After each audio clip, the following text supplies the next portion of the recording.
The sound of a dream dying is quieter than you think. It doesn't sound like an explosion. It sounds like the lid of a plastic trash can slamming shut. My name is Olivia Carter. 5 years ago, standing in a kitchen that smelled of stale coffee and resentment, my own family tried to execute my future. I was 22 years old. In my hand, I held a trembling envelope containing a one-way ticket to Paris. On the wall, the clock ticked down. 5 hours until takeoff. 5 hours until the only life I actually wanted was supposed to begin.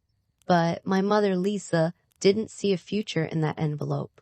She saw a betrayal. She walked into the kitchen, her eyes scanning me with that familiar, cold calculation. She didn't ask if I was excited. She didn't ask if I was packed. She snatched the envelope from my grip with a speed that shocked me, crossed the linoleum floor, and foot-pedaled the large green garbage bin open. She dropped my freedom into the trash on top of yesterday's coffee grounds. Beside her, my younger sister Jenna laughed. It wasn't a nervous laugh. It was a sharp, jagged sound. "What does a beggar like you need a graduation dream in Paris for?" she asked. The word beggar hung in the air, vibrating. It was their favorite weapon. For a heartbeat, the world stopped. I was paralyzed by the sheer audacity of the cruelty. But then survival instinct kicked in. I didn't scream. I didn't cry. I walked to the bin, lifted the lid, and plunged my hand into the foul-smelling darkness. I didn't flinch when my fingers brushed against sticky residue. I clamped my hand around the crumpled ticket, pulled it out, and wiped it on my jeans. "If you walk out that door," my mother screamed, her voice cracking with the loss of control, "do not come crawling back." I stopped at the threshold, suitcase handle gripping my palm. "That choice," I said, my voice shaking but clear, "is yours, not mine." 5 hours later, I was 30,000 feet over the Atlantic. 5 years later, my security cameras in Brooklyn would capture 2 destitute, desperate women shivering on my doorstep. And this time, I wasn't the beggar. If anyone has ever tried to throw your potential in the garbage to keep you small, you need to listen to this.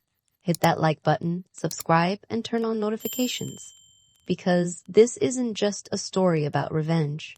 It's a story about how you build a fortress so strong that the people who broke you can't even afford the price of admission. To understand why I got on that plane, you have to understand the slow-motion suffocation of my life in Phoenix. We lived in a house that was perpetually gray, sitting on a street where the heat radiated off the cracked concrete in shimmering waves of distortion. It wasn't just the heat that was oppressive, it was the expectation. My mother worked at a big box furniture store. She came home every evening with swollen ankles and a ledger of grievances against the world. She wore her exhaustion like a badge of honor, a weapon she used to silence us. My sister Jenna was the princess of our small kingdom. She spent her days curating a digital lie, filming outfit checks and lip-sync videos in the one corner of the living room that had decent lighting. She spoke in hashtags and lived for the validation of strangers on the internet. And then there was me, the gap filler, the fixer. I was up at 4:30 a.m. every single morning. I took the first bus into the city to open a coffee shop, wrestling with heavy industrial espresso machines, while the rest of the city slept. I came home smelling of burnt milk and sugar syrup, only to start my second shift, cooking, cleaning, and managing the household logistics. Every month, I took a thick envelope of cash my tips and wages and slid it across the counter to my mother. She never said thank you. She would scoop it up, counting it with her eyes, and mutter that it barely covered the interest. Jenna would sit there scrolling to her phone and joke, "Maybe if you painted faster, you wouldn't be such a burden, Olivia." A burden. That was the narrative. On paper, we were a struggling family, pulling together. In reality, I was the engine keeping the car running, but they treated me like a spare tire. My worth was calculated strictly by what I provided. My dreams were viewed as expensive inconveniences. I kept Paris a secret for a long time. It felt fragile, like carrying a candle in a hurricane. Late at night, when the house was finally silent, I would sit on the floor of my cramped bedroom, surrounded by cheap canvases. I painted the same emotion over and over, a figure clawing their way out of a box, while shadowy hands grabbed at their ankles. I submitted my portfolio to the International Art Program in Paris on a whim, fueled by a 3 a.m. burst of courage. I didn't think I was good enough. I thought I was just the girl who made lattes and paid the water bill. When the acceptance letter arrived, it felt like a clerical error. I sat on my bed reading the words scholarship and showcase until they blurred into meaninglessness. It was validation from a world that didn't know I was supposed to be a beggar. When I finally told my mother, the reaction wasn't pride. It was panic masked as practicality. She looked at the letter as if it were a lawsuit. Paris, she said, the word dripping with disdain. Who pays the mortgage while you play artist in France, Olivia? Who buys the groceries? I have savings, I tried to explain. The scholarship covers tuition. This is my chance. She scoffed, waving the paper at Jenna. Look at this. She thinks she's special. Jenna is building a brand. That's a future. You're chasing a hobby. Jenna smirked, the blue light of her phone illuminating her cruelty. Art doesn't pay, Liv. You're always asking for more time, more freedom. You're like a beggar with a paintbrush. It's embarrassing.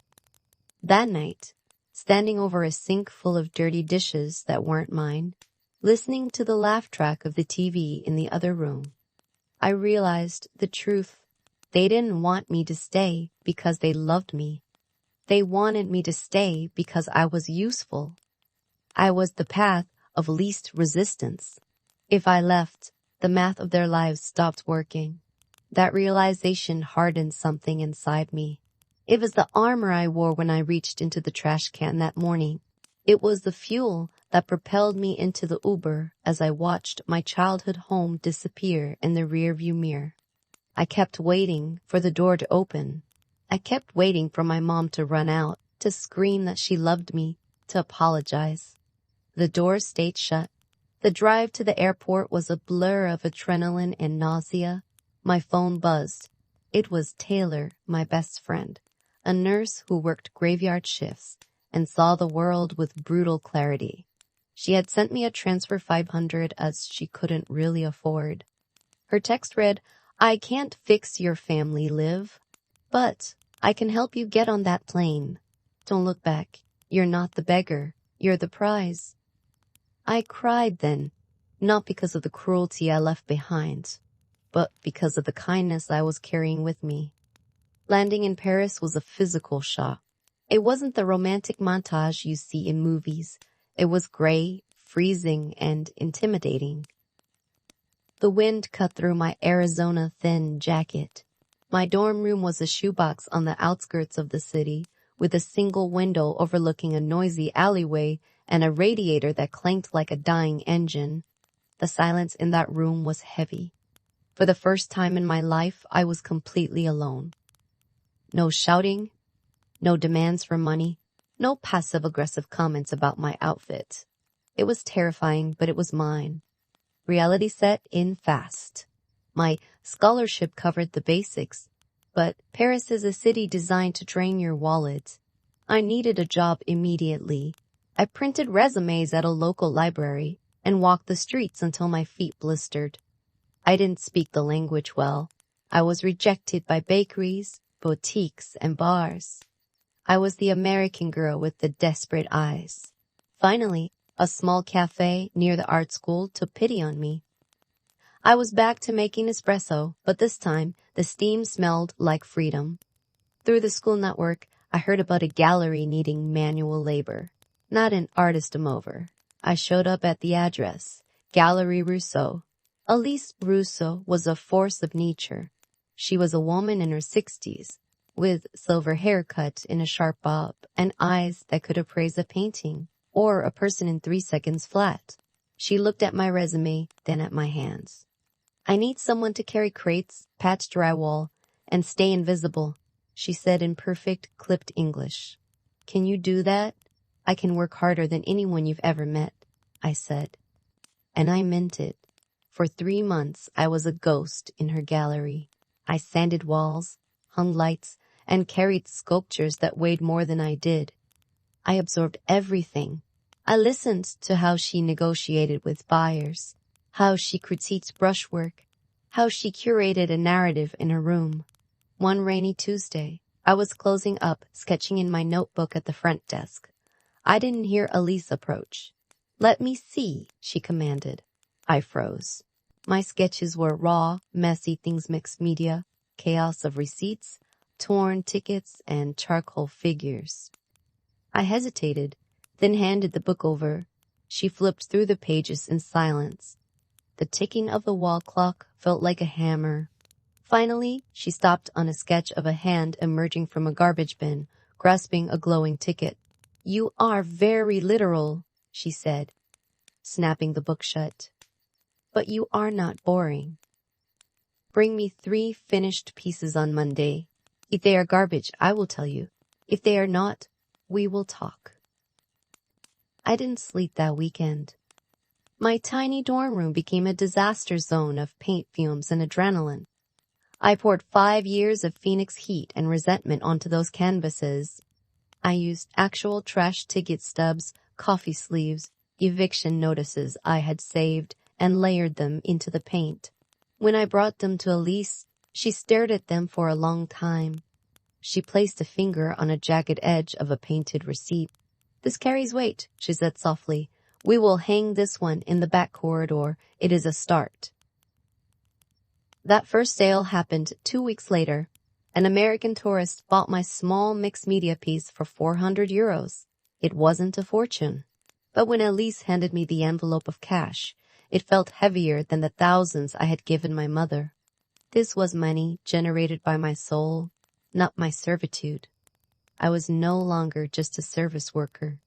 I was a professional artist. But success is a ladder made of knives. You climb it and you bleed. I balanced the cafe shifts with gallery work and my classes. I barely ate. I lived on baguettes and determination. The climax of my time in Paris was the graduation showcase. This was the event that determined your trajectory. Curators from Berlin, London, and New York flew in to scout new talent. We were allowed one major piece. I spent 4 months on Exit Wand. It was a massive canvas, 6 feet by 4. I created a vortex of texture, thousands of tiny, painted hands pulling downward, made from gray and black impasto. In the center, rising out of the muck, was a pristine, hyper-realistic boarding pass. But if you looked closer, the boarding pass was bleeding. It was a visual representation of the cost of leaving. The night of the showcase, I stood in a thrifted black dress, my heart hammering against my ribs. The gallery was packed with the smell of expensive perfume and champagne. I watched people glide past my work. Some glanced and kept walking. Some frowned. Then a man stopped. He was younger than the other curators, dressed in a blazer over a t-shirt with an intensity that made him stand out. He didn't just look at the painting. He leaned in. He studied the texture. He read the title card. He turned to me. This isn't about travel, he said. It wasn't a question. No, I answered, my voice steady. It's about escape. He nodded. I'm Marco Alvarez. I'm putting together a collective in Brooklyn. We focus on narratives of displacement and reconstruction. This, he gestured to the canvas. This belongs in New York. He handed me a card. It was heavy, matte black with silver lettering. It felt like a ticket. If you're brave enough to cross another ocean, he said, I have a wall waiting for you. That night, alone in my dorm, I looked at the card. Paris had saved me. It had incubated me. But New York? New York was where you went to prove you could survive the fire. I thought about my mother. I thought about Jenna. I wondered if they were still sitting in that kitchen, complaining about the world while waiting for me to fail. I realized I didn't care anymore. I wasn't doing this to prove them wrong. I was doing this to prove myself right. I packed my bags. I shipped exit wound to Brooklyn. I was going to America, but not to the desert. I was going to the concrete jungle. While I was negotiating my future in a Brooklyn loft, the foundation of my family's life in Phoenix was rotting away. This is the part of the story I didn't know until much later, but I have pieced it together from the wreckage they left behind. When I left, the financial architecture of our home collapsed immediately. My mother had just lost a daughter. She had lost her second income stream, the $800 or $1,000 I contributed every month. Didn't just disappear. It created a vacuum that sucked them in. At first, Lisa tried to plug the holes with denial. She picked up extra shifts, but her body, already worn down, began to rebel. Her feet swelled. Her back gave out. She started calling out sick, losing wages she desperately needed. Jenna, meanwhile, doubled down on her delusion. She convinced herself that her breakthrough was just one viral video away. Instead of getting a job to replace my contributions, she bought a new ring light on a credit card. She bought hall clothing to review, convinced it was an investment. You have to spend money to make money, she told my mom, parroting bad advice from influencers who were already rich. The bills began to turn red. First, the internet was a catastrophe for Jenna's career. Then, the late notices for the mortgage started piling up on the counter, unopened. My mother developed a strategy of simply not looking at the mail. If she didn't see it, it wasn't happening. Taylor, my friend, kept me updated in sparse, worry texts. They sold the second car, she wrote. I saw Jenna walking to the grocery store. She looked terrified. The spiral accelerated. The furniture store cut my mother's department. She was laid off on a Tuesday, but real me, the severance package was already earmarked for overdue electricity bills. They held a yard sale. It was a humiliating public display of their desperation. Jenna stood on the driveway in oversized sunglasses, selling our childhood furniture for pennies, trying to pretend it was a minimalist aesthetic choice rather than a fire sale for survival. 6 months after I landed in New York, the bank foreclosed. They were evicted. My childhood home, the place where they had laughed at my dreams, was boarded up. They moved to a cramped 2-bedroom apartment in a bad neighborhood.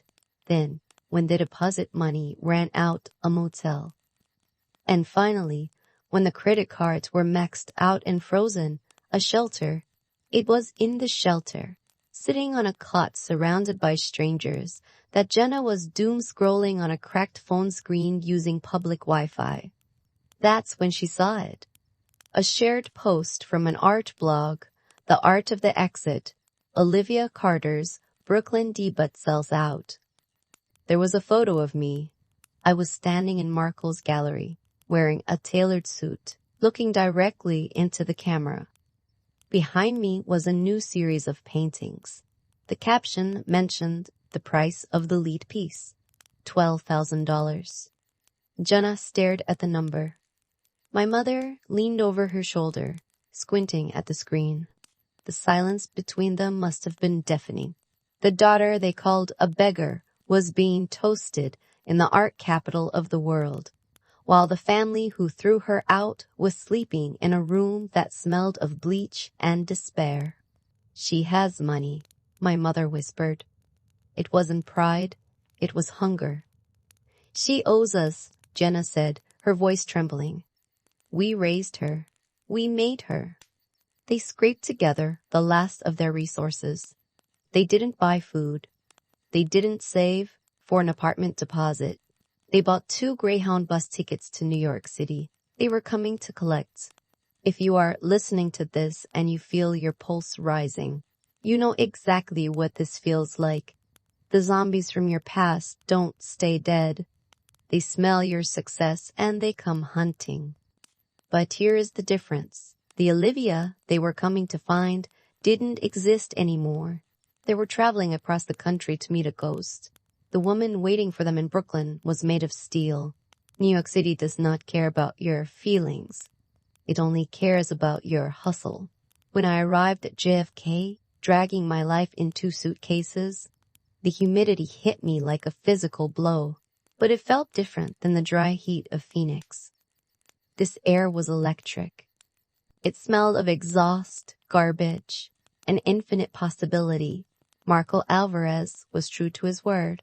The collective was a converted warehouse in Bushwick raw brick, massive industrial windows, and floors stained with decades of machine grease. It was beautiful. My studio was a partitioned corner of the main floor. But for the first time, my name was on the wall. Ophelia Carter, resident artist. I worked like I was running out of time. I bartended at a dive bar 3 nights a week to pay my share of the rent, and the rest of the time, I painted. I stopped painting small. I started painting massive, aggressive canvases. I used construction materials, plaster, wire, cement. My work became about boundaries, about walls, about the things we built to keep the monsters out. Marco watched me work. He was a harsh critic, but a fierce advocate. "You're still hiding," he told me one night, looking at a piece where I had obscured a face with layers of thick red paint. "You're afraid that if people see the anger, they won't like the art. Make them look at the anger, Olivia." So I did. I created a show called The Debt. It was about the emotional debt families accrue, the way they lend you love with high interest rates and foreclose on your confidence when you can't pay. The opening night was the culmination of 5 years of grinding. The gallery was full, not just with friends, but with serious collectors. I sold 3 pieces in the first hour. I was standing near the entrance, holding a glass of sparkling water, feeling the vibration of the room, when my phone buzzed in my pocket. It was a notification from the security app connected to the front door camera of the studio. Motion detected. I almost ignored it. Probably a delivery or a lost Uber Eats driver. But something an instinct honed by years of walking on eggshells made me pull the phone out. I tapped the screen. The live feed loaded in gritty black and white. My heart stopped. There were 2 figures standing on the concrete step. They looked like refugees from a war I thought I had ended. My mother was thinner, her face etched with deep lines of stress that the Arizona sun had carved into leather. She was wearing a coat that wasn't warm enough for a New York November. Jenna stood beside her, shivering. The ring light glow was gone. She looked small, pale, and terrified. They were pressing the buzzer repeatedly, their faces pressed close to the intercom. I stood in the middle of my own art show, surrounded by people drinking wine and discussing the texture of my brushstrokes, and felt the cold hand of the past grip my throat. Marco peered at my elbow. "Liv, you okay? You look like you've seen a ghost." "Worse," I whispered, holding up the phone. "My family is here." Marco looked at the screen, then at me. He knew the story. He knew about the trash can. His expression hardened. "Do you want me to handle it? I can tell them to leave." I looked at the screen again. My mother was wiping her nose on her sleeve. Jenna was hugging herself to stop shaking. "No," I said, a strange calm settling over me. "I need to do this." I handed Marco my glass. I walked through the gallery, past the paintings of my trauma, and down the long hallway to the heavy steel door that separated my sanctuary from the street. My hand hovered over the deadbolts. This was the moment. The little girl in me wanted to hide. The artist in me wanted to observe. The woman I had become simply wanted to set the record straight. I threw the bolt and pushed the door open. The wind swirled in, carrying dead leaves and the smell of impending snow. They looked up, startled. For a solid 10 seconds, nobody spoke. They just stared at me. I was wearing a silk jumpsuit and heels. I looked expensive. I looked steady. They looked like they had been chewed up and spit out by the universe. Olivia, my mother breathed. Her voice was raspy. She tried to summon a smile, but it faltered. My God, look at you. Hi, Mom, I said. I didn't step back. I didn't step back. I stood in the doorway, blocking the entrance with my body. Jenna. Jenna looked at my shoes, then at my face. We didn't know if the address was right. We saw the article. The address is right, I said. Why are you here? My mother flinched at the directness. She was used to the Olivia who softened the blow, the Olivia who apologized for taking up space. We came to see you, honey. We missed you. It's been 5 years. You told me not to come crawling back, I reminded her. You threw my ticket in the garbage. You called me a beggar. We were angry, Jenna blurted out, her voice shrill. We made mistakes, but with a family, doesn't that mean anything?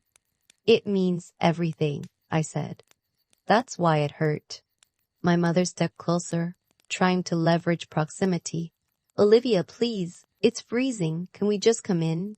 Can we talk about this inside? We have nowhere else to go. There it was. The truth. You lost the house, I stated. My mother looked down at the pavement. Everything. The house. The car. It all went wrong after you left. Because I stopped paying for it. She looked up, eyes flashing with a flicker of the old indignation. Because we're a family. And families help each other. We're in trouble, Olivia. Real trouble. We've been sleeping in shelters. We haven't eaten a real meal in 2 days. Part of me, the trained, conditioned part, wanted to rush them inside. I wanted to order pizzas, run a hot bath, and write a check that would fix everything. It would be so easy to be the hero, but being the hero would make me the victim again. If I let them in now, without boundaries, they would consume this life just like they consumed the last one. I can help you, I said. Their faces lit up with relief. Jenna actually took a step forward. I put up a hand. Stop. I said I can help you. I didn't say you could come in. They froze. What? Jenna asked. This studio, I gestured behind me, is my work. My home is my sanctuary. You are not coming into either. Not tonight. Not like this. So what? My mother's voice rose, the desperation turning to anger. You're going to leave your mother on the street? In New York City, while you play rich girl in there? I am not playing, I said, my voice dropping an octave, deadly serious. I built this. From nothing, from the scraps you threw away, and I am not going to let you tear it down. I pulled a card from my pocket, not my business card, but a card for a local outreach program Mirko and I partnered with. We run a program, I explained. Through the collective, we partner with a shelter 3 blocks from here. It's clean, it's safe, and it offers job training and placement. I can make a call right now and get you 2 beds for tonight. Jenna stared at the card like it was an insult. A shelter? You want us to go to a shelter? You have a whole gallery. The program, I continued, ignoring her outburst, requires work. You have to attend workshops. You have to do community service hours, here at the gallery cleaning, prepping canvases, setting up events. You get paid a stipend and you get housing support, but you have to earn it. My mother looked at me with genuine shock. You would make me work for you? Scrub floors? I scrubbed floors for 3 years in Paris, I said. I scrubbed your floors in Phoenix for a decade. It's honest work, Mom. It's not begging. The silence stretched thin. I could hear the city traffic humming in the distance. This was the pivot point. If they walked away, I would let them go. If they stayed, everything would change. I am offering you a ladder, I said softly. But I am not carrying you up it, not anymore. My mother looked at Jenna. Jenna looked at the warm glow spilling out from the gallery behind me. She looked at her worn-out sneakers. I'm tired, Mom, Jenna whispered. I'm so tired. My mother slumped. The fight went out of her. Call the place, she said, her voice hollow. I pulled out my phone and made the call. 10 minutes later, a van from the shelter pulled up. I watched my mother and sister climb in. They didn't look back. The next 6 months were the hardest of my life, but in a different way. They joined the program, and true to my word, I didn't give them special treatment. In fact, I made sure they were treated exactly like everyone else. The first time my mother walked into my gallery as a worker, she was handed a mop. I watched her from my office loft. She stood there, holding the handle, looking at the floor. I saw the struggle in her posture. She wanted to throw it down. She wanted to storm up the stairs and scream at me. But she didn't. She dipped the mop in the bucket and started cleaning. Jenna was assigned to the prep crew. She had to sand down walls and prime them for new exhibits. No phones allowed on the floor. No selfies. Just drywall dust and manual labor. For the first few weeks they hated me. I could feel it radiating off them when I walked past.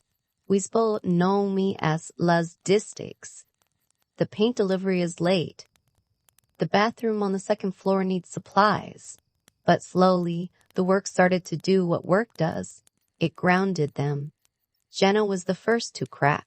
One afternoon, I found her in the break room, staring at a sketchbook. I thought she was slacking off, but when I got closer, I saw she was drawing.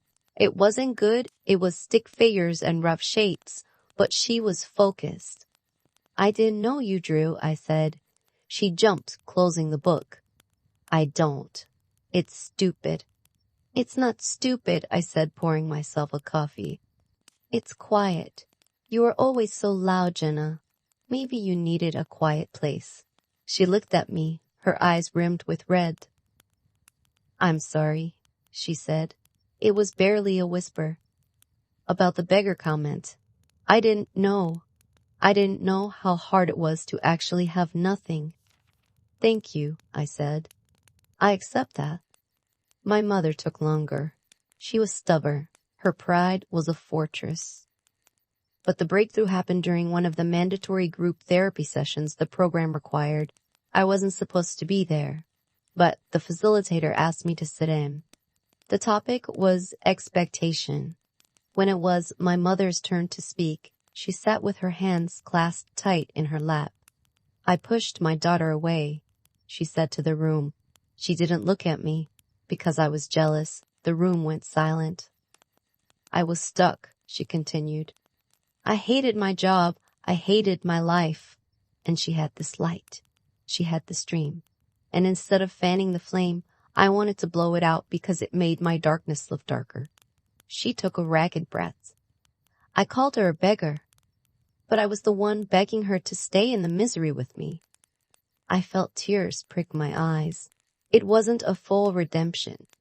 It didn't erase the years of neglect, but it was the truth. And the truth is the only foundation you can build on. Over time, the dynamic shifted. They moved out of the shelter and into a subsidized apartment the program helped them secure. Jenna got a job at a boutique, not as an influencer, but as a sales associate. She was good at it. She had an eye for style, and now that she wasn't obsessed with herself, She could actually help customers. My mother eventually became the floor manager for the gallery's maintenance team. She took pride in the space. She treated the gallery like it was a cathedral. One evening, a year after they arrived, I was preparing for a new solo show. I was nervous. The centerpiece was a portrait of the three of us. It wasn't a happy portrait. It was abstract, jagged, full of sharp edges and dark colors. But in the background of the painting, there was a faint golden light connecting the figures. My mother walked in while I was hanging it. She stood next to me, wiping her hands on a rag. She stared at the painting for a long time. "It looks painful," she said. "It was," I answered. "But," she pointed to the golden line, "it's not broken." "No," I said, "it's not broken. It's just different." She turned to me. She looked tired, but she looked real. The mask of bitterness was gone. "I'm proud of you, Olivia. Not because you're rich, but because you didn't let me stop you. That was the closure I didn't know I needed. I stand here today, in front of this camera, not as a victim of my past, but as the architect of my present. My family is in my life, but they don't control it. We have Sunday dinner once a month. It's awkward sometimes. We don't talk about the trash can often, but we don't pretend it didn't happen either. We live in the reality of who we are. I didn't save them by giving them money. I saved them by giving them the dignity of saving themselves. And in the process, I saved myself from the guilt of leaving them behind. There is a misconception that boundaries are walls. They aren't. They are gates. You get to decide who comes in, when they come in, and what they have to leave outside before they enter. If you are listening to this, and you are holding a ticket, a dream, a plan, a desire to be something else, and someone you love is trying to snatch it from your hand, hold on tighter. They might call you selfish. They might call you a dreamer. They might even call you a beggar. Let them. Take that ticket. Walk out the door. Get on the plane. Drive the car. Do whatever you have to do to get to the place where you can breathe. Because the tragedy isn't leaving. The tragedy is staying and letting them convince you that you don't deserve the sky. I'm Olivia Carter. I was a beggar in my own home, and now I own the building. If this story resonated with you, if you felt that fire in your chest, do me a favor. Smash that like button, it helps more than you know. Subscribe to the channel so you don't miss the next story of survival. And share this video with one person, just one, who needs to know that walking away isn't quitting. It's starting. Go build your fortress. I'll see you in the next one.